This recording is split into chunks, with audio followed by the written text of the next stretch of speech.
திருச்சி கிழக்கில் 3 பொம்பளைங்க போய் கள்ள ஓட்டு போயிருக்கு, மாட்டியிருக்கு. இந்த வீடியோவை பாருங்கள்.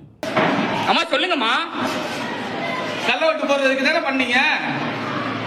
அதெல்லாம் இல்லை, தப்பா இல்லையா அதை மட்டும் சொல்லுங்க.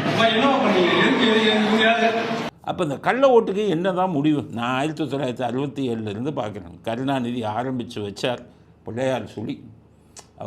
அவருக்கு ஆட்சி 1967 இவங்க ஜெயிச்சு வர்றதுக்கு முன்னாடி, அதுக்கு முன்னாடி ஒரு எதிர்க்கட்சியாக இருக்கும்போதே கள்ள ஓட்டை கண்டுபிடித்தவர் கருணாநிதி. அவருக்கு கின்னஸ் ரெக்கார்ட். இந்த உலகத்திலேயே கள்ள ஓட்டை ஃபஸ்ட்டு கண்டுபிடிச்சது யாருன்னா கருணாநிதி. இப்போ பாருங்கள், எவ்வளவோ போட்டு. அப்போல்லாம் ஓட்டர் ஐடி இல்லை, சும்மா பேரை சொல்லுவாங்க, அடையாளங்கள்லாம் கிடையாது. அப்போ இந்த வேலை பண்ணி இப்போ ஓட்டர் ஐடி வந்துருச்சு, ஆதார் கார்டு வந்துருச்சு. ஆனால் ஃபுல்லாக கள்ள ஓட்டு. எப்படி தான் போடுறாங்க அப்படின்னா, நான் என்ன சொல்கிறேன், 67 நான் பார்க்குறேன், 60 வருஷமாக அந்த கள்ள ஓட்டை திமுககாரன் போட்டுக்கிட்டு இருக்கான்.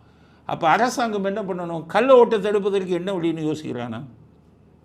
வெளிநாடுகளெல்லாம் கள்ள ஓட்டு போட முடியுமா? அங்கே ஒரு கருணாநிதி இல்லை, அங்கே ஒரு ஸ்டாலின் இல்லை.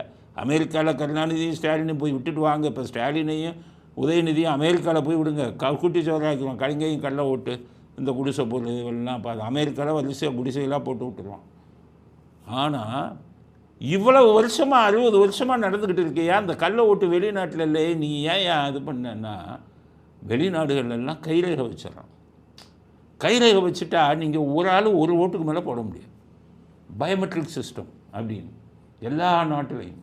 ஆனால் அமெரிக்காவில் பயோமெட்ரிக் கைரேகை வச்சுட்டு ஓட்டு மிஷினை வைக்கலை, ஓட்டு சீட்டை வச்சான்.